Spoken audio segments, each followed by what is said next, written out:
morning students. How are you? I think you are fine. Today date is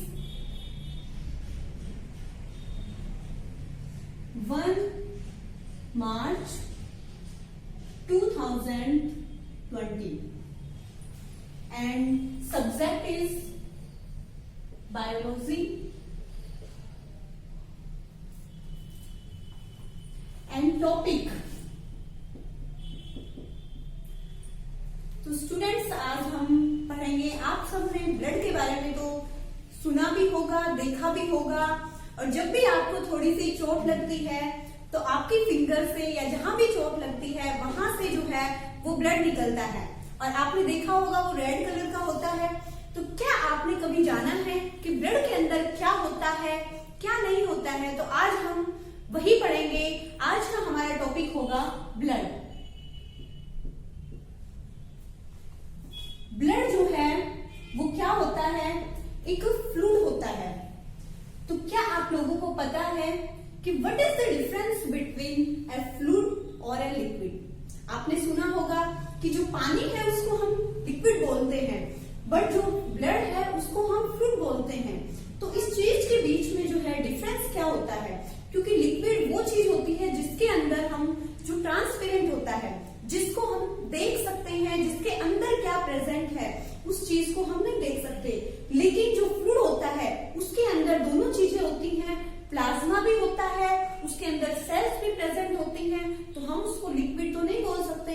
बाकी जब हम देखते हैं उसको, जब हमारा ब्लड निकलता है तो वो क्या होता है कि वो एक लिक्विड की तरह ही हमें दिखाई देता है। लेकिन जब तुमने कभी डिफरेंस देखा होगा एक पानी के बीच में और ब्लड के बीच में, तो हमें एक चीज नजर आती है कि जो पानी होता है वो क्या होता है कि बहुत पतला होता है, लेकिन जो फ्लूइड होता है वो हमारा थोड़ा सा जो है वो विस्कस होता है।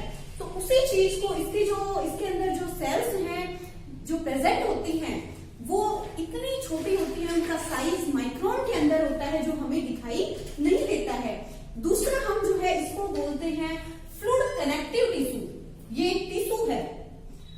You all know that what is the tissue? Tissue वो होता है जिसकी स्ट्रक्चरल एंड फंक्शनल जो यूनिट है, जो सेल है वो सेम होती है। और कनेक्टिव मतलब ये किसी भी दो चीजों को जोड़ता है। तो आपको पता है जो हमारा ब्लड है वो हमारी बॉडी के अंदर होता है और वो हमारे जो वेरियस ऑर्गन्स हैं उनको रिलेट करके रखता है, उनको जोड़ता है। That's why we call blood a fluid connective tissue. इसके बाद जो है हम इसका पीएच देखते हैं। What is means of pH? PH का मतलब है minus logarithm of H positive ions in the chemistry form. Chemistry के अंदर हम इसको यही बोलते हैं कि minus logarithm of H positive ions. दूसरे शब्दों में हम ये भी कह सकते हैं कि कितने H पॉजिटिव आयंस उस फ्लूइड के अंदर प्रेजेंट है वही उसका पीएच होगा। तो जो हमारे ब्लड का पीएच है वो 7.4 है और हम उसको ऐसे बोलते हैं कि it is slightly alkaline. Alkaline का मतलब क्या होता है? ये पीएच जो है वो एक स्केल होता है और वो स्केल क्या होता है? उसके अंदर बीच में 7 होता है जो कि एक न्यूट्रल होता है। वहां कुछ भी जो चीज है वो ना एसिड होती है ना बेस होती है। 7 से पहले जो होता है वो एसिड की तरह बिहेव करते हैं और बाद में 7 के बाद वाले जो है वो बेस की तरह बिहेव करते हैं। तो जो ब्लड है वो बिल्कुल 7 से थोड़ा सा आगे है, इसलिए हम इसको बोलेंगे it is slightly alkaline in nature.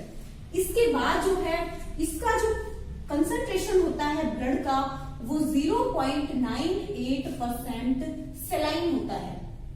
सेलाइन का मतलब हम यहाँ बोल सकते हैं कि यहाँ जो है NaCl की कंसंट्रेशन होती है, इट मीन्स सोडियम क्लोराइड।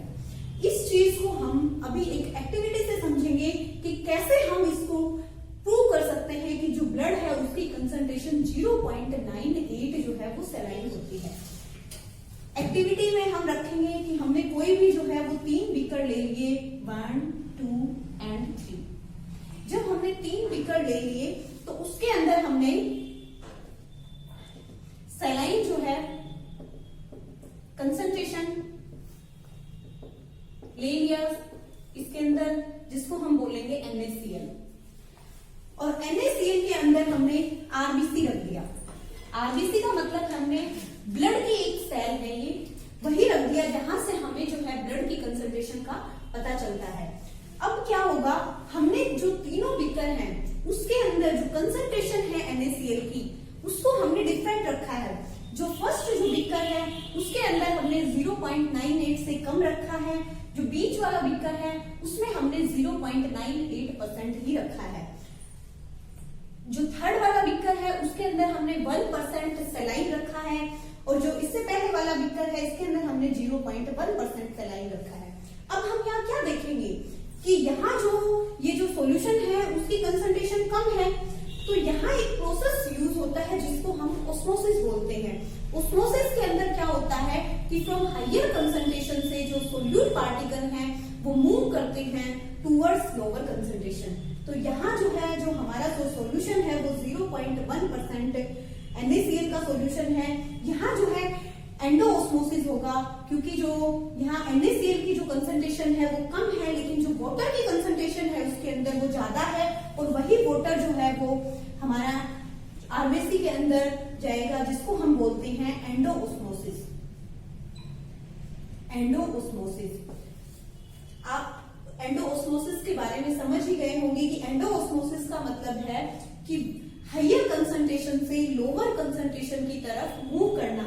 इसके अंदर जैसे वाटर का कंसंट्रेशन ज्यादा है, आप यहाँ कंफ्यूज नहीं होना कि 0.1% जो सॉल्यूशन है वो तो कम है, इसकी कंसंट्रेशन तो कम है, बट हमें यहाँ जो है NaCl की कंसंट्रेशन नहीं देखनी है, जो वाटर है उसकी कंसंट्रेशन देखनी है, क्योंकि जो मूवमेंट होगा वो वाटर का होगा। यहाँ इसका रिजल्ट क्या होगा, जो RBC है उसके अंदर मोर वाटर जाएगा तो वो स्वेल अप हो जाएगा, जो RBC हमारा है वो ब्रस्ट हो जाएगा, स्वेल अप हो जाएगा। लेकिन जो हमारा 0.98 जो NaCl सॉल्यूशन है इसके अंदर जो सलाइन जो सॉल्यूशन है, जो कंसंट्रेशन है NaCl की वो हमारे RBC के बराबर ही है। जब NaCl की जो कंसंट्रेशन है वो RBC के बराबर है, तो इसका मतलब वाटर की कंसंट्रेशन में भी, दोनों में वाटर की कंसंट्रेशन भी सेम होगी, क्योंकि जो सॉल्यूशन है वो सोल्यूट प्लस सॉल्वेंट से मिलकर बनता है। तो वही जो सोल्यूट प्लस सॉल्वेंट है दोनों की कंसंट्रेशन जो है वो इक्वल होगी, तो इसके अंदर नो इफेक्ट, कोई इफेक्ट नहीं होगा। जो हमारी RBC जो है वो एज इट इज रहेगी, और इसी जो प्रोसेस होता है इसको हम एक और नाम देते हैं आइसोटोनिक। मतलब जो दोनों सॉल्यूशंस हैं उनकी जो कंसंट्रेशन है वो सेम है, इसलिए उसको हम बोलेंगे आइसोटोनिक सॉल्यूशन। अब हमारा थर्ड वन जो बीकर है उसके अंदर हमने क्या लिया है कि NaCl की जो कंसंट्रेशन है वो हमने 1% कर दी। इट मीन्स क्या कि जो हमारा सेकंड बीकर था 0.98% वाला, उससे हमने जो है NaCl की कंसंट्रेशन बढ़ा दी।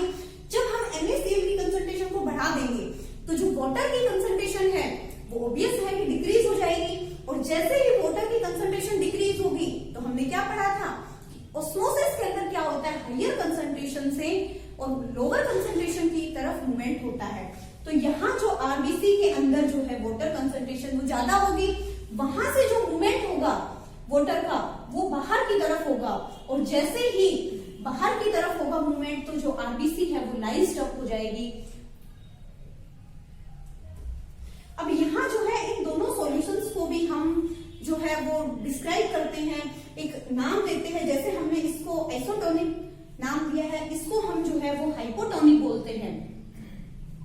अगर जो सॉल्यूशन के अंदर जो RBC है वो लाइज्ड अप हो रही है तो उस सॉल्यूशन को हम हाइपोटोनिक बोलेंगे, और अगर सॉल्यूशन के अंदर RBC स्वेल अप हो रही है तो उस सॉल्यूशन को हम हाइपरटोनिक बोलेंगे।